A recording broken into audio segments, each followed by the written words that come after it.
ಚೆನ್ನಾಗಿತ್ತು ಫುಲ್ಲು ಬಡವ್ರದ್ದು ಚೆನ್ನಾಗಿತ್ತು ಇರ್ತವ್ರು ಚೆನ್ನಾಗಿತ್ತು. ಫ್ಯಾಮಿಲಿ ಓರಿಯೆಂಟೆಡ್ ಮೂವಿ, ತಾಯಿ ಸೆಂಟಿಮೆಂಟ್ ಇದೆ. ಎಲ್ಲರೂ ಬನ್ನಿ ಸಿನಿಮಾ ನೋಡಿ. ಹಳೆ ಮೆಜೆಸ್ಟಿಕ್ ಹೊಸ ಮೆಜೆಸ್ಟಿಕ್ ಡಿಫ್ರೆನ್ಸ್ ಇಲ್ಲ, ಬಟ್ ಇವಾಗ ತುಂಬ ಅಪ್ಡೇಟ್ ಆಗಿದೆ. ತುಂಬ ಚೆನ್ನಾಗಿದೆ ಸರ್. ನೋಡಿದ್ವಿ ದಾಸ್, ನಮ್ಮ ಬಾಸ್ ಫ್ಯಾನ್. ಮೂವಿ ತುಂಬ ಚೆನ್ನಾಗಿದೆ. ನನಗೆ ತಾಯಿ ಸೆಂಟಿಮೆಂಟ್ ಇಷ್ಟ ಆಯಿತು, ತುಂಬ ಚೆನ್ನಾಗಿದೆ ಸರ್. ಮೂವಿ ತುಂಬ ಚೆನ್ನಾಗಿದೆ ಸರ್. ಈಗ ಯಾಕೆಂದರೆ ಹೊಸ ನಟರು ಮತ್ತು ಹೊಸ ಹೀರೋನಲ್ವಾ, ನಟನೆ ಅನ್ನೋದು ಭಾಳ ಕಷ್ಟ. ಯಾಕೆಂದರೆ ಒಂದು ಯಾವುದೋ ದೊಡ್ಡ ದೊಡ್ಡ ಸಿನಿಮಾಗಳನ್ನು ಮಾಡಿದರೆ ನಟಿಸ್ಬೋದು. ಈಗ ಹೊಸದಾಗಿ ನಟಿಸಿದ್ರಿಂದ ತುಂಬ ಅದ್ಭುತವಾಗೈತೆ ಮೂವಿ. ಮೆಜೆಸ್ಟಿಕ್ ಅನ್ನೋದು ಒಂದು ಚೆನ್ನಾಗಿ ತೋರಿಸಿದ್ದಾರೆ. ಮೆಜೆಸ್ಟಿಕ್ 1 ಇತ್ತು, ಮೆಜೆಸ್ಟಿಕ್ 2 ಭಾಳ ಪ್ರಯತ್ನ ಮಾಡಿ ಅವ್ರು ಎಫೆಕ್ಟ್ ಹಾಕಿದ್ದಾರೆ. ಈ ಫಿಲಮ್ ಒಳ್ಳೆ ಮೂವಿ ಇದೆ ಮತ್ತು ಅರ್ಥಪೂರ್ಣವಾಗಿದೆ. ಮತ್ತು ಸಮಾಜದಲ್ಲಿ ನಾವು ಯಾವ ರೀತಿ ಬದಲಾವಣೆ ಆಗಬೇಕು ಮತ್ತು ನಮ್ಮ ಕೋಪ ಎಲ್ಲ ಯಾವ ಆವೇಶವನ್ನು ಯಾವ ರೀತಿ ನಾವು ಹಿಡ್ಕೋಬೇಕು, ಕಂಟ್ರೋಲ್ ಹಿಡ್ಕೋಬೇಕು ಅನ್ನೋದು ಒಂದು ಒಳ್ಳೆ ಅದ್ಭುತವಾಗಿ ತೋರಿಸಿದ್ದಾರೆ. ಮತ್ತು ಈ ಮೂವಿಲಿ ನಮ್ಮ ರಾಜ್ಯಾಧ್ಯಕ್ಷರು ವಿಶೇಷವಾದ ಪಾತ್ರವನ್ನು ಮಾಡವ್ರೆ. ಮತ್ತು ನಮ್ಮ ಆನಂದಪ್ಪರು, ಮಾಕ್ಲೆ ಆನಂದಪ್ಪರು ಭಾಳ ವಿಶೇಷವಾಗಿ ಮೂವಿಯನ್ನು ನಿರ್ಮಾಪಕ ಮಾಡಿ, ಡೈರೆಕ್ಟ್ರು ಮಾಡಿ ಎಲ್ಲ ಚೆನ್ನಾಗಿ ಮಾಡಿದ್ದಾರೆ. ಇದು ಶತಮಾನೋತ್ಸವ ಆಚರಿಸಿದೆ ಅಂತ ಶುಭ ಹಾರೈಸ್ತೀನಿ. ನಮ್ಮ ರಾಜ್ಯಾಧ್ಯಕ್ಷರಿಗೆ ಭಾಳ ಖುಷಿ ಆಯಿತು ಅವ್ರ ಆ್ಯಕ್ಟಿಂಗ್ ನೋಡಿ. ಅವ್ರು ಇನ್ನೂ ಹೆಚ್ಚಿನ ರೀತಿಯಲ್ಲಿ ಸರ್, ಹಳೆ ಮೆಜೆಸ್ಟಿಕ್ಕು ಸರ್ ಅದು ಬ್ರ್ಯಾಂಡ್ ಅಂಬಾಸಡರ್ ಸರ್. ಅದು ಈಗ ಹೊಸ ಮೆಜೆಸ್ಟಿಕ್ಕು ಈಗ ಅವರು ಆಶೀರ್ವಾದ ತೊಗೊಂಡು ಮಾಡವ್ರೆ, ಮುಂದೆ ನಾವು ಅದೇ ರೀತಿ ಬೆಳಿಬೇಕಂತ. ಹಳೇದು ಅದು ಮೆಜೆಸ್ಟಿಕ್ ಅನ್ನೋದು ಅದು ಸೃಷ್ಟಿನೇ ಅದು ಸರ್. ಅದು ಈ ಕನ್ನಡ ಇಂಡಸ್ಟ್ರಿಲಿ ಅದು ಒಂದು ಅದ್ಭುತವಾದ ಒಂದು ಸಾಧನೆ ಮಾಡಿದಂಥ ಮೂವಿ ಮೆಜೆಸ್ಟಿಕ್ಕು. ದರ್ಶನ್ ಅವ್ರು ಈಗ ಮೆಜೆಸ್ಟಿಕ್ ಅಂದರೆ ಎಲ್ಲ ಹೇಳೋದು ದರ್ಶನ್ ಅವ್ರ ಅಂತಲೇ ಮೈಂಡ್ ಸೆಟ್ ಇರೋದು. ಅದು ಬಿಟ್ಟರೆ ಇನ್ನು ಬೇರೆ ಯಾರೂ ಇಲ್ಲ. ಮೆಜೆಸ್ಟಿಕ್ ಆ ಮೆಜೆಸ್ಟಿಕ್ಕನ್ನು ಒಂದು ಸ್ವಲ್ಪ ಏನೋ ಅಣ್ಣ ತಮ್ಮತಿರ್ದಾರ ಬಾಂಧವ್ಯದಲ್ಲ ಒಂದು ಸ್ವಲ್ಪ ಹೇಳ್ಕೋಗೋರೆ. ಈ ಮೂವಿ ಮೇಲೆ ದರ್ಶನ್ ಆಶೀರ್ವಾದನೂ ಇರಲಿ. ಅವರು ಆದಷ್ಟು ಬೇಗ ಹೊರಗಡೆ ಬರಲಿ.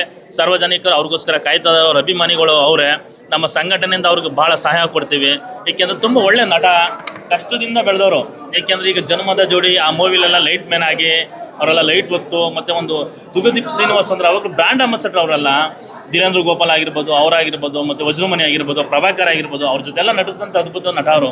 ಅವ್ರ ಮಗ ಇನ್ನೂ ರೀತಿ ಒಂದು ಉನ್ನತವಾದ ಸ್ಥಾನದಲ್ಲಿ ಹೋಗ್ಬೋದಿತ್ತು. ಭಗವಂತ ಏನೋ ಒಂದು ಮನವಿ ಮಾಡಿದ್ದಾರೆ, ಏನಂದರೆ ಕೆಟ್ಟಗಳಿಗೆ ಇನ್ನು ಮುಂದೆ ನಡಿಬೇಕಾದ್ರೆ ಇನ್ನು ಯಾವ ರೀತಿ ನಡಿ ಅಂತ ತಿಳ್ಕೊಂಡು ಒಂದು ಸಂದೇಶವನ್ನು ಕೊಟ್ಟಿದ್ದಾರೆ. ಇನ್ನು ಮುಂದೆ ಅವ್ರು ಹೊರಗಡೆ ಬಂದು ಸಾರ್ವಜನಿಕರಿಗೆ ಒಂದು ಒಳ್ಳೆ ಸಂದೇಶವನ್ನು ಕೊಡ್ತಾರೆ. ಮತ್ತು ನಮ್ಮಂಥ ರೈತರಿಗೆ ಸಪೋರ್ಟ್ ಮಾಡ್ತಾರೆ. ಏಕೆಂದರೆ ಅವರು ನಮ್ಮ ಕೃಷಿಲಿ ರಾಯಭಾರಿ ಆಗಿದ್ದರು.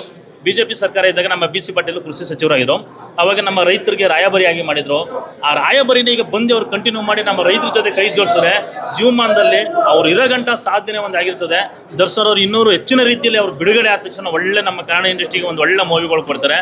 ಮತ್ತು ನಮ್ಮ ಹೆಣ್ಮಕ್ಳು ಯಾಕೆಂದರೆ ಹೈಯೆಸ್ಟ್ ಅವ್ರನ್ನ ಇಷ್ಟಪಡೋದು ಏನಕ್ಕೆ ಅಂದರೆ ಒಂದು ಪಾತ್ರದಲ್ಲಿ ಅಣ್ಣ ಆಗಿರ್ಬೋದು, ತಮ್ಮನ ಆಗಿರ್ಬೋದು, ಒಂದು ಸತಿ ಕಮೆಂಟ್ ಆದರೆ ಆ ಪಾತ್ರ ಅಚ್ಚುಕಟ್ಟಾಗಿ ನಿಭಾಯಿಸುವಂಥ ಒಬ್ಬ ಏಕೈಕ ನಟ ಕನ್ನಡ ಇಂಡಸ್ಟ್ರಿಯಲ್ಲಿ. ಆಯಿತಾ, ನಮ್ಮ ರಾಜ್ಯಾಧ್ಯಕ್ಷರು ಅವ್ರಿಗೆ ಭಾಳ ಪರಿಚಯ ಇದ್ದರು. ಹಾಗಾಗಿ ಅವರು ತುಂಬ ಸಾಧ್ಯವನ್ನು ಮಾಡ್ಯವ್ರೆ. ನಿಜವಾಗ್ಲೂ ನಮ್ಮ BT ಚಂದ್ರಶೇಖರ್ ಅಂತೇಳಿ ನಮ್ಮ ರಾಜ್ಯಾಧ್ಯಕ್ಷರು ಈ ಮೂವಿಲಿ ಮೆಜೆಸ್ಟಿಕಲ್ಲಿ. ಯಾಕೆಂದರೆ ದರ್ಶನ್ ಮೂವಿ ಹೆಸರಲ್ಲಿರೋದ್ರಿಂದ ನಾನು ಅದರಲ್ಲಿ ಒಂದು ವಿಶೇಷ ಪಾತ್ರ ಮಾಡಬೇಕು ಅಂದ್ಬಿಟ್ಟು ಮಾಡವ್ರೆ. ಇವರು ಆನಂದಪ್ಪರ ಅವರ ನಿರ್ಮಾಪಕರು, ಇವರ ಮಗ ಆಗಬೇಕು ಇವರು. ತುಂಬ ಒಳ್ಳೆ ಚೆನ್ನಾಗಿದೆ ಮೆಜೆಸ್ಟಿಕ್ ಅನ್ನೋದು. ಆದಷ್ಟು ಇನ್ನೂ ಶತಮಾನೋತ್ಸವ ಆಚರಿಸಲಿ ಅಂತ ನಾವು ತಂಡದಿಂದ ಹಾರೈಸ್ತೀವಿ. ಹಾಯ್, ಎಲ್ರಿಗೂ ನಮಸ್ತೆ. ಮೆಜೆಸ್ಟಿಕ್ 2 ಸಿನಿಮಾ ಇವತ್ತು ರಿಲೀಸ್ ಆಗಿದೆ. ತುಂಬ ಖುಷಿ ಆಯಿತು ಸಿನಿಮಾ ನೋಡಿ. ಎಂಟೈರ್ ಟೀಮ್ ಹಾರ್ಡ್ ವರ್ಕ್ ಮಾಡಿದ್ದಾರೆ. ಸೊ ಅದನ್ನ ಸ್ಕ್ರೀನ್ ಮೇಲೆ ಕಾಣಿಸ್ತಾ ಇದೆ. ಹೀರೋ ಇರ್ಬೋದು, ಹೀರೋಯಿನ್ನು, ಪ್ರತಿಯೊಂದು ಕ್ಯಾರೆಕ್ಟ್ರು ಸರಿ ಎಲ್ಲರೂ ತುಂಬ ಚೆನ್ನಾಗಿ ಮಾಡಿದ್ದಾರೆ. ಮತ್ತು ಸಬ್ಜೆಕ್ಟು ತುಂಬ ಚೆನ್ನಾಗಿದೆ. ರೌಡಿಸಮ್ದು ಚೆನ್ನಾಗಿದೆ ಅಂದರೆ ಆ ಥರ ಇದೆ. ಸೊ ನಾನು ಆ್ಯಕ್ಚುಲಿ ಹುಟ್ಟಿ ಬೆಳೆದಿದ್ದು ಶ್ರೀರಾಮ್ಪುರದಲ್ಲೇ. ಸೊ ನಮಗೊಂದು ಸರಿ ಒಂದು 15 ವರ್ಷ ಹಿಂದೆ ಹೋಗಿ ಬಂದಂಗಿತ್ತು ನೋಡಿದಾಗ. ಮತ್ತು ಈ ಕ್ಯಾರೆಕ್ಟ್ರಲ್ಲಿ ಒಂದು ಸಕ್ಕರೆ ಅಂತ ಒಂದು ಕ್ಯಾರೆಕ್ಟರ್ ಬರುತ್ತೆ. ಸೊ ಅದು ಹೆಂಗೆ ಫ್ರೇಮ್ ಮಾಡಿದ್ರು ಗೊತ್ತಿಲ್ಲ, ಬಟ್ ಈ ಥರ ಒಂದು ಕ್ಯಾರೆಕ್ಟ್ರಲ್ಲಿ ಇದ್ದರು ಶ್ರೀರಾಮ್ಪುರದಲ್ಲಿ ಒಬ್ಬರು. ಸೊ ಈಗಿಲ್ಲ. ಸೊ ಅದನ್ನು ಬೇಸ್ ಮಾಡಿ ಮಾಡಿದ್ರು ಅಥವಾ ಹೆಂಗೋ ಗೊತ್ತಿಲ್ಲ, ಬಟ್ ತುಂಬ ಚೆನ್ನಾಗಿ ಬಂದಿದೆ. ಸೊ ರೌಡಿಸಮ್ ಸಬ್ಜೆಕ್ಟು ತುಂಬ ಚೆನ್ನಾಗಿದೆ.